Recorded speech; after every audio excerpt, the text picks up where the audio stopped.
Next वाली exercise के लिए एग्जाम्पल नंबर 5, और एग्जाम्पल नंबर 5 में पढ़ो इसको। शांता किसी शेड में एक उद्योग चलाती है। यह शेड एक घनाभ के आकार का है जिस पर एक अर्ध बेलन आरोपित है। यदि इस शेड के आधार की विमाएं 7 मीटर गुणा 15 मीटर हैं तथा घनाभकार भाग की ऊंचाई 8 मीटर है तो शेड में समावेशित हो सकने वाली हवा का आयतन ज्ञात कीजिए। पुनः यदि यह मान लें कि शेड में रखी मशीनरी 300 मीटर क्यूब स्थान घेरती है तथा शेड के अंदर 20 श्रमिक हैं जिनमें से प्रत्येक 0.08 मीटर क्यूब के औसत से स्थान घेरता है, तब शेड में कितनी हवा होगी। तो इस शेड में अगर हम लोगों को हवा निकालना है तो एक तो घनाभ हम लोगों का सीधा सीधा दिख रहा है, एक घनाभ होगा, ठीक है। घनाभ के अलावा बेलन जो है, बेलन का कितना पार्ट होगा, तो बेलन पूरा का पूरा बेलन जो होता है वो कुछ इस टाइप का होता है ना, और इसमें से सिर्फ इतना भाग वहां पे उपस्थित है, बाकी का भाग उसमें नहीं है, ऐसे ही करके है ये, ठीक है। और बाकी का नीचे पूरे में अपना एक ठोस बेलन है, ठीक।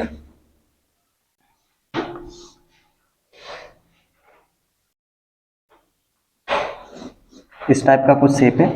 तो हम लोगों को क्या करना है, हम लोगों को सिर्फ और सिर्फ एक तो ये यहाँ पे घन, जो भी एक घन बनेगा अंदर की साइड पे, वो घन का हम लोगों को आयतन निकालना है, और उसके साथ साथ हम लोग इस बेलन का, आधे बेलन का आयतन निकालेंगे, और उसमें से हम लोग माइनस करेंगे जो भी उसके अंदर पहले से मशीनरी है उसके आयतन को, और जितने भी वहां पे लोग उपस्थित हैं वो जितनी जगह घेर रहे हैं उतने आयतन को हम लोग माइनस कर देंगे, ठीक, टोटल में से।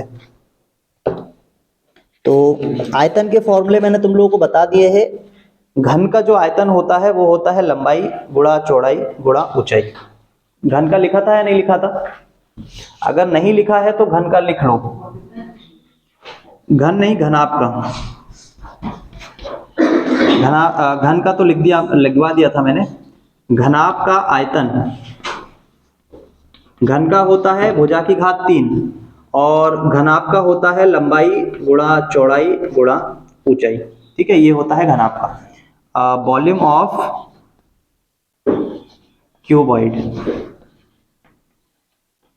Volume of cuboid is equal to लंबाई गुणा चौड़ाई गुणा ऊंचाई। तो सभी लोगों के पास क्वेश्चन का हल है ना। एग्जाम्पल नंबर कौन सा है ये? 5। एग्जाम्पल नंबर 5, और एग्जाम्पल नंबर 5 में हम लोगों को इस बॉक्स के लिए मैंने बता दिया, एक हम लोगों को घनाभ का आयतन लगेगा और उसके साथ साथ किसका लगेगा, अर्धगोले का, अर्ध बेलन का आयतन, ठीक है। तो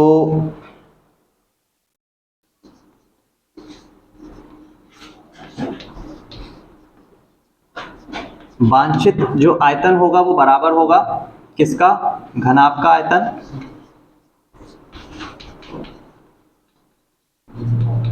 घनाभ का आयतन, उसमें प्लस करना पड़ेगा 1/2 बेलन का आयतन। इंग्लिश में लिखा हुआ होगा है ना ये फॉर्मूला, यहाँ पे volume of cuboid plus half volume of cylinder, है ना। ये लिख लिया सभी लोगों ने? लिख लिया, मिटा दो, ठीक है। तो घनाभ का जो आयतन है वो मैंने बता दिया, यहाँ पे length multiply width multiply height. तो इस पूरे के पूरे चित्र में तुम लोगों को देख लो, वहां पे लंबाई भी दी हुई है, चौड़ाई का मान भी दिया है और ऊंचाई का मान भी दिया है। लंबाई कितनी दे रखी है? 15, चौड़ाई कितनी है? 7, और ऊंचाई कितनी है? 8, ठीक है। तो 15 गुणा 7 गुणा 8 और प्लस हाफ। अच्छा, इसके पहले हम लोग यहाँ पे एक बार फॉर्मूला दिखा देते हैं लिख के, लंबाई गुणा चौड़ाई गुणा ऊंचाई प्लस हाफ। बेलन का आयतन कितना बताया मैंने? पाई आर स्क्वायर एच, लिख लिया ना ये। अब हम लोग लंबाई का वैल्यू लिखेंगे 15 गुणा 7 गुणा 8 प्लस हाफ, पाई का वैल्यू 22/7, आर का वैल्यू कितना है? तो उसका जो यहाँ से यहाँ तक का जो चौड़ाई है वो कितना है, 7 है ना, तो 7 का आधा कितना होगा, 3.5। ये यहाँ से यहाँ तक का पूरा चौड़ाई कितनी दी है, 7 दी है ना, तो उसका आधा ही तो उसकी रेडियस होगी, है ना। तो कितनी हो जाएगी, 7/2 मल्टीप्लाई 7/2, और h का वैल्यू कितना होगा, h का वैल्यू मतलब यहाँ से यहाँ तक की ये टोटल लेंथ, ये कितनी दे रखी है, 15। ठीक, हम लोग इसका वैल्यू निकाल लेंगे और फाइनल जो भी आंसर आएगा उसमें से मशीन का और जितने उसमें लोग हैं उन सब का वो माइनस कर देंगे। तो इसमें से कुछ कॉमन आ रहा है, 7 आ रहा है कॉमन और 15 कॉमन आ रहा है, तो 15 और 7 को क्या कर लो, कॉमन कर लो। अंदर क्या बचेगा, यहाँ पे 8 बचेगा, ये 2 से ये कैंसिल, ये 7 से ये 7 कैंसिल, और 15 का गुणा होगा 7 में, 15 सत्ते 105, और उसका गुणा करेंगे 11 में, तो 105 गुणा 11, 11 पंजे 55 और 11 एकम 11, बटे में कितना, 4। 15 और 7 इसको गुणे में ही रखेंगे, और उसके साथ यहाँ पे आ जाएगा 4 से इसको भाग लगा दो, 4 दूनी 8, बचेगा 3, 4 8 32, बचेगा 3, फिर 4 8 32, फिर बचेगा 3, 4 7 28 और 4 पंजे 20, 288.75, और 8 और 8 16, 296.75। ठीक, अब इसको 1 बाई 1 पहले 15 से गुणा कर लो, फिर 7 से गुणा कर लेना, तो आराम से इसका आंसर आ जाएगा 1128 समथिंग आएगा। ठीक है, इसका आंसर आएगा 1128.75 मीटर का स्क्वायर। ठीक, करो इसको नोट डाउन।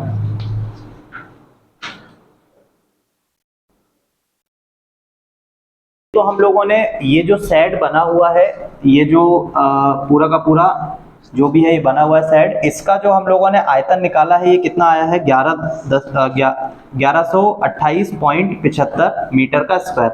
अब इसमें से किस किस को माइनस करना पड़ेगा, तो जो मशीन रखी हुई है उसके आयतन को माइनस करना पड़ेगा, प्लस इसमें 20 श्रमिक हैं और हर एक श्रमिक 0.08 मीटर स्थान घेर रहा है, तो उनका सभी का आयतन हम लोगों को इसमें से माइनस करना पड़ेगा।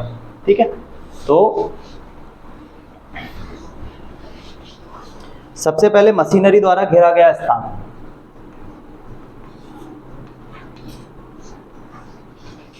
मशीनरी द्वारा घेरा गया स्थान, तो एक ही मशीन है तो एक मशीन टोटल कितना स्थान घेर रही है, 300 मीटर का क्यूब,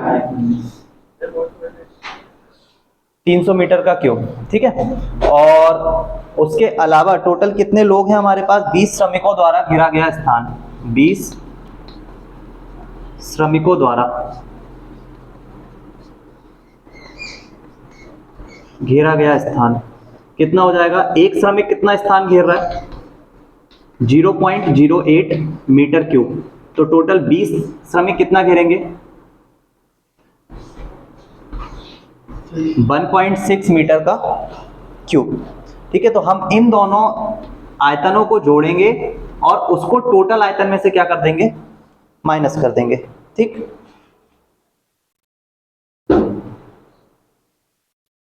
तो नीचे जो लाइन लिखी हुई है, शेड में उस समय का आयतन, शेड में उस समय का आयतन जब शेड के अंदर मशीन भी उपस्थित हो और टोटल 20 लोग भी उपस्थित हो, तब उसमें कितनी हवा आ सकती है उसका हम लोग आयतन निकाल रहे हैं। तो शेड में उस समय का आयतन, शेड में उस समय का आयतन जो हमने स्टार्ट में निकाला है वो आयतन तब का है जब उसमें मशीन और व्यक्ति नहीं है। अब जैसे हम लोग इसको माइनस कर देंगे तो वो उस समय का आ जाएगा जब उसके अंदर मशीन और व्यक्ति जो है वो उपस्थित होंगे। तो शेड में उस समय का आयतन जब मशीनरी और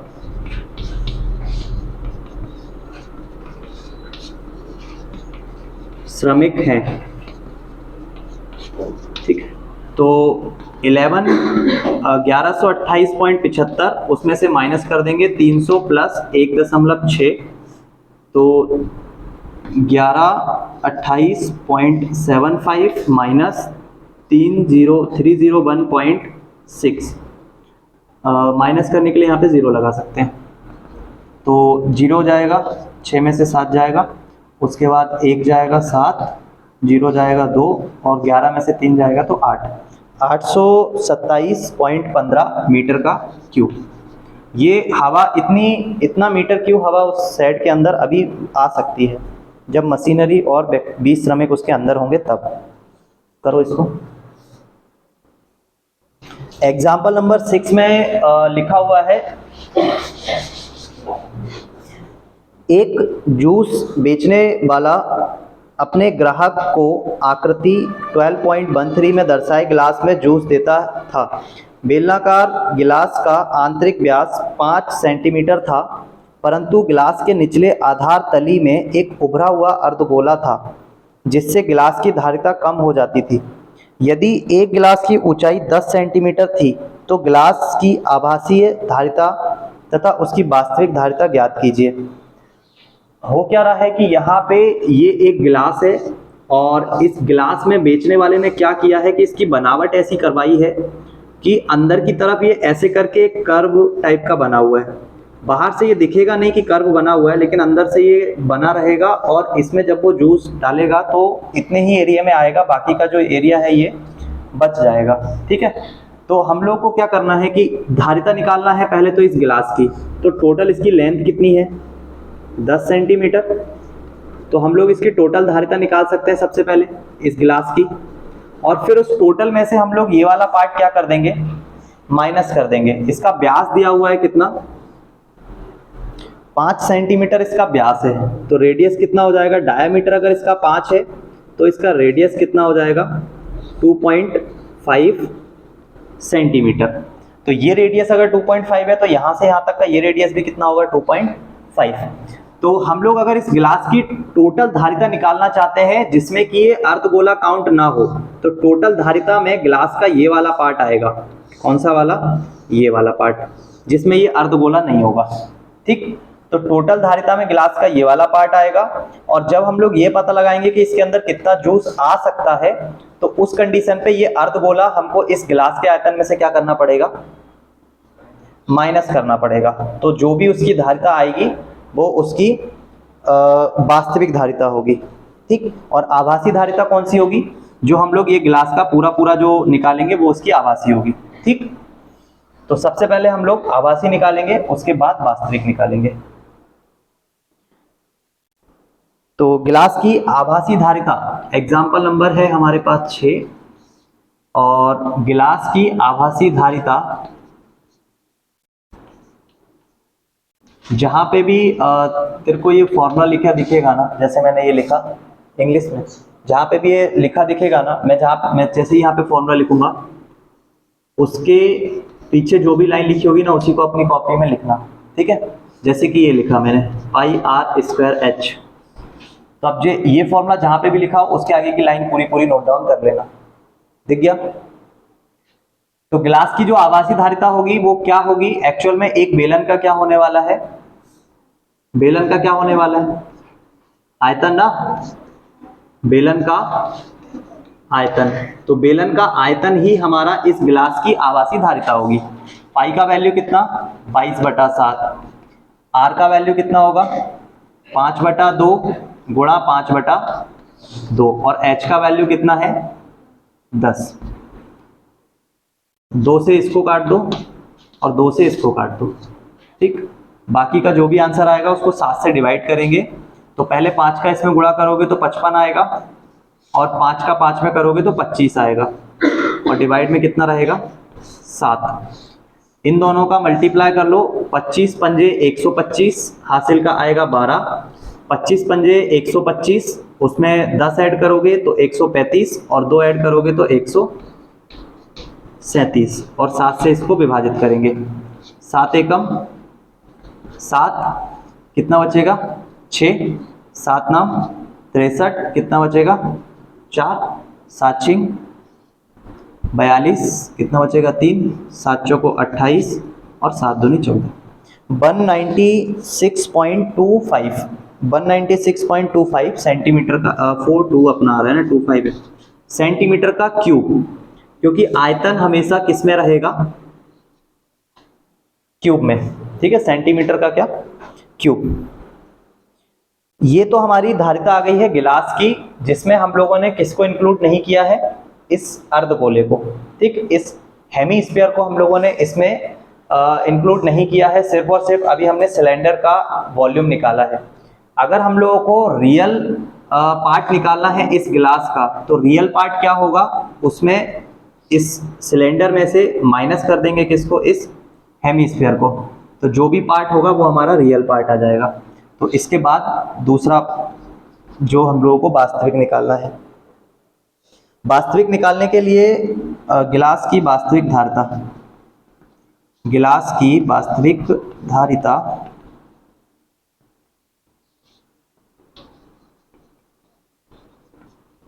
क्या होगी, तो बेलन का आयतन, गिलास वैसे भी बड़ा है ना और नीचे का अर्धगोला छोटा है, तो बेलन का आयतन, उसमें से माइनस करना पड़ेगा किसका आयतन, अर्धगोले का, पूरा तो है नहीं गोला, तो अर्धगोले का आयतन।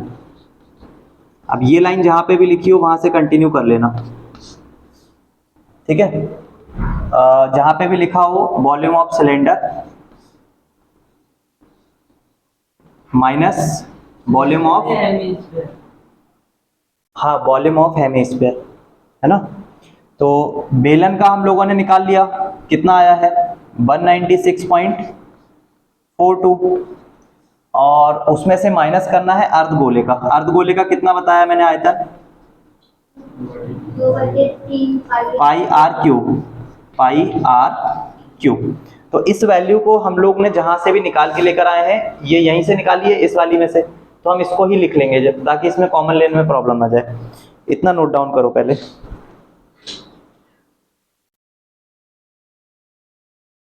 तो इसको हम लोग थोड़ा सा सिंपल करने के लिए, ये जो 196.42 हम लोगों ने लेकर आए हैं ना, इस वैल्यू को हम लोग वापस लिख लेंगे इसी जगह पे, ठीक है, थोड़ा सा सरल करने के लिए। तो 22/7 पाई आर स्क्वायर एच ना, पाई आर का स्क्वायर 5/2, 5/2 और एच का वैल्यू 10, उसमें से माइनस करना है 2/3 मल्टीप्लाई 22/7 और आर का क्यूब। आर कितना होगा 5/2, 5/2, 5/2 और 5/2।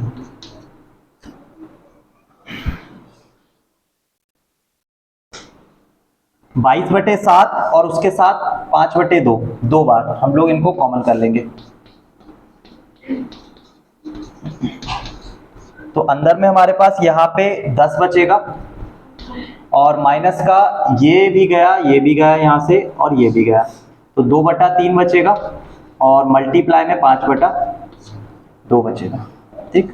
इससे इसको कैंसिल कर देंगे, और 5 25, 25 का हम लोग 11 में गुणा कर लेंगे, 25 से कम 25 की 5 हासिल का 2, 25 से कम 25 और 2 27 बटे कितना 7 दूनी 14, 7 गुणा 2, ठीक। और ये 2 से ये 2 कैंसिल, 3 का यहाँ पे गुणा करेंगे तो 3 हम 30, उसमें से 5 माइनस करेंगे और नीचे आएगा कितना 3, 275/7 गुणा 2, इसको इसमें से माइनस करेंगे तो आएगा 25/3। अब इसको कैंसिल कर लेंगे तो 3 हम 27, कैंसिल नहीं होगा, डिवाइड ही लगाना पड़ेगा, ठीक। तो सबसे पहले हम लोग इसको 7 से विभाजित करते हैं, 7 या 21, कितना बचेगा यहाँ पे 6, 7 नाम 63, बचेगा 2, तो 7 दूनी 14, ठीक है, इतना ही करेंगे। उसके बाद फिर 2 से डिवाइड कर लेंगे, तो 2 एकम 2, यहाँ पे आ जाएगा 1, 2 नाम 18, और फिर आएगा तो 2 छिंग 12, 19.6, उसमें मल्टीप्लाई करेंगे 25 से और डिवाइड करेंगे 3 से, तो 3 से फिर एक बार और डिवाइड कर दो, 3 एकम 3, 3 छिंग 18, हासिल आएगा 1, 3 5 15 और 3 तिया 9, इसमें गुणा कर लेंगे 25 से, तो 25 तिया 75, 25 पंजे 125, 5 और 2 7, 32, हासिल का आएगा 13, 25 छिक्का 150, 150 में 163.25 मीटर का क्यूब, मीटर है या सेंटीमीटर में चल रहा है, सेंटीमीटर में चल रहा है ना आंसर, तो सेंटीमीटर का क्यूब। ठीक है, 163.25 करो इसको।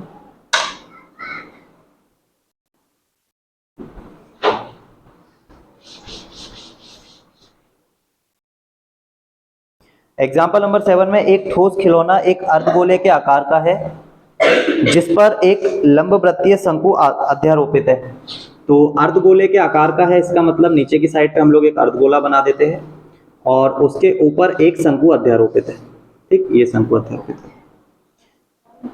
इस शंकु की ऊंचाई 2 सेंटीमीटर है। शंकु की ऊंचाई बोला है तो शंकु की ऊंचाई ही रखेंगे। यहां तक कितनी है? 2 सेंटीमीटर। और आधार का व्यास, आधार का व्यास ये पूरा 4 सेंटीमीटर है, तो यहां से यहां तक ये कितना हो जाएगा? 2 सेंटीमीटर। ठीक, आधार का व्यास कितना है? 4 सेंटीमीटर, तो रेडियस हो जाएगी 2 सेंटीमीटर। इस खिलौने का आयतन निर्धारित कीजिए। आयतन क्या होगा इसका?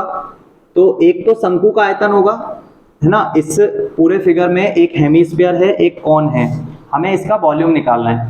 तो वॉल्यूम कैसे निकलेगा? तो इस हेमिस्फीयर का वॉल्यूम प्लस इस कोन का वॉल्यूम, दोनों को ऐड कर देंगे, वो हमारे लिए क्या हो जाएगा? इस पूरे खिलौने का, इस पूरे टॉय का वॉल्यूम हो जाएगा। ठीक है, हम लोग को इसका वॉल्यूम निकालना है। बेलन और खिलौने और दोनों के जो वॉल्यूम होंगे उनका डिफरेंस भी निकालना है। ठीक है, उसके जस्ट बाद में बोला गया है बेलन और खिलौने के आयतनों का अंतर भी बताओ। तो सबसे पहले हम लोग इसका पहले दोनों का एक साथ आयतन निकालेंगे, देन उसके बाद उन दोनों का डिफरेंस निकालेंगे। ठीक है, तो सबसे पहले हम लोग खिलौने का आयतन,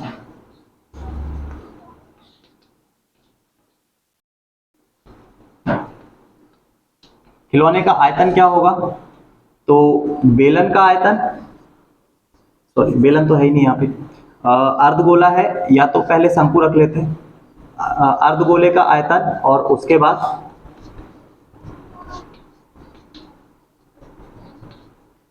अर्धगोले का आयतन प्लस शंकु का आयतन।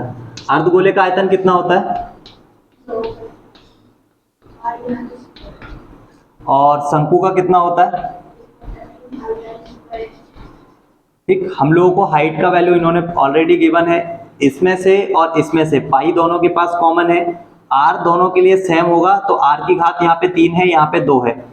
तो हम लोग इसमें से पहले तो 1/3 कॉमन करेंगे, उसके बाद पाई को कॉमन करेंगे और आर स्क्वायर को कॉमन करेंगे। अब यहाँ पे क्या बचेगा? 1/3 तो गया, तो सिर्फ और सिर्फ 2 बचेगा, और आर की घात 2 चली गई इसमें से, तो कितना बचेगा? सिर्फ 1 आर। 1/3 गया, पाई गया, आर स्क्वायर गया, सिर्फ कौन बचेगा? एच। 1/3 पाई का वैल्यू 22/7, आर का वैल्यू हम लोगों के पास 2 × 2, और 2 × आर का मतलब 2 × 2, और एच का वैल्यू कितना है? 2। 1/3 गुणा 22/7 गुणा 2 × 2, और 2 दूनी 4 और 2 6, 3 से इसको भाग लगाया 2 बार में, 2 दूनी 4 दूनी 8, 8 का गुणा इसमें करेंगे 22 में, तो 8 दूनी 16, 8 दूनी 16 और 1 17, इसको विभाजित कर देंगे 7 से, 7 दूनी 14, कितना बचेगा? 3, 7 पन्ना 35, और फिर बचेगा 1, 7 एकम 7 और 7 चौको 28, 25.14। सारी वैल्यू सेंटीमीटर में है, तो यहाँ पे आंसर में भी सेंटीमीटर का क्यूब आएगा। ठीक, 25.14 सेंटीमीटर का क्यूब। करो जल्दी से इसको। अभी ये हम लोगों ने जो निकाला है, ये खिलौने का हम लोगों ने आयतन निकाला है। अब इसके आगे क्वेश्चन पढ़ोगे तो उसमें लिखा हुआ है, यदि एक लंबवृत्तीय बेलन इस खिलौने के परिगत हो तो लंबवृत्तीय बेलन हम इस खिलौने के परिगत कर देते हैं। ठीक, ये कर दिया, ये हो गया ना सभी का। तो ये हमने एक लंबवृत्तीय बेलन के अंदर उस खिलौने को कर दिया, और उन्होंने बोला है कि परिगत हो तो बेलन और खिलौने के आयतनों का अंतर। तो खिलौने का आयतन तो हम लोगों ने निकाल लिया, इस बेलन का आयतन निकालना है। तो बेलन का आयतन क्या होगा? बेलन का आयतन क्या होता है? पाई आर स्क्वायर एच। इसमें जो h होगा वो क्या होगा, तो देखो यहां से यहां तक ये इस अर्धगोले की क्या है, रेडियस है, जो कि कितनी है 2 सेंटीमीटर। और यहां से यहां तक ये इसका जो हाइट है किसका, शंकु का, ये कितना है टोटल 2। तो यहां से यहां तक ये 2 और यहां से यहां तक ये 2, तो शंकु के लिए हाइट कितनी हो जाएगी टोटल 4 हो जाएगी। तो यहां पे मैं लिख दे रहा हूं शंकु की ऊंचाई, शंकु की ऊंचाई हो जाएगी 2 + 2 बराबर कितना 4 सेंटीमीटर। अब फॉर्मूले में ये सारा वैल्यू रख देंगे 22/7। जो इस सर्कल का रेडियस होगा वही इस शंकु के लिए बेलन के लिए भी रेडियस होगा 2 × 2 और h का वैल्यू कितना 4। गुणा करो 4 दूनी 8 दूनी 16 16 दूनी 32 16 दूनी 32 33 34 35 बटा कितना 7। 7 पन्ना 35 भाग जाएगा नहीं इसलिए पॉइंट और फिर 0 हो जाएगा। 7 दूनी 14 फिर 7 7 49। इधर पे हम लोगों का जो आंसर है ये सेंटीमीटर क्यूब में ही आएगा। अब हम लोगों को निकालना है बेलन का और उसका आयतन का अंतर, है ना। तो इसमें हम लोग लिखेंगे वांछित आयतन। वांछित आयतन क्या हो जाएगा, तो सबसे ज्यादा किसका आ रहा है बेलन का, तो उसमें से माइनस करेंगे किसको, खिलौने को। तो बेलन का आयतन माइनस खिलौने का आयतन।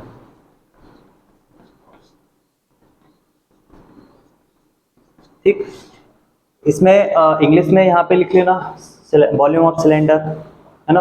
और height of cone, sorry height of cone यहाँ पे शंकु की ना होके बेलन की ऊंचाई आएगी। Height of cylinder is equal to 2 + 2 = 4 centimetre. Then पूरा कंप्लीट करना। और यहाँ पे इंग्लिश में लिखा ही होगा volume of cylinder minus volume of toy, है ना। उसके जस्ट आगे जो भी लिखा होगा कंप्लीट लिख लेना उसको।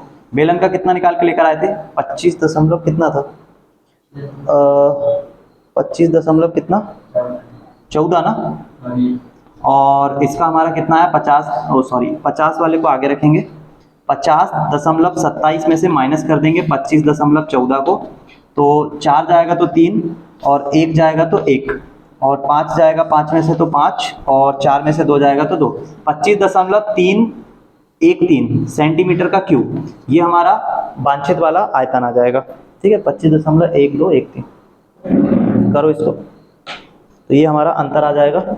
अब इसके बाद तुम लोग क्या करोगे, एक्सरसाइज को कंप्लीट करोगे।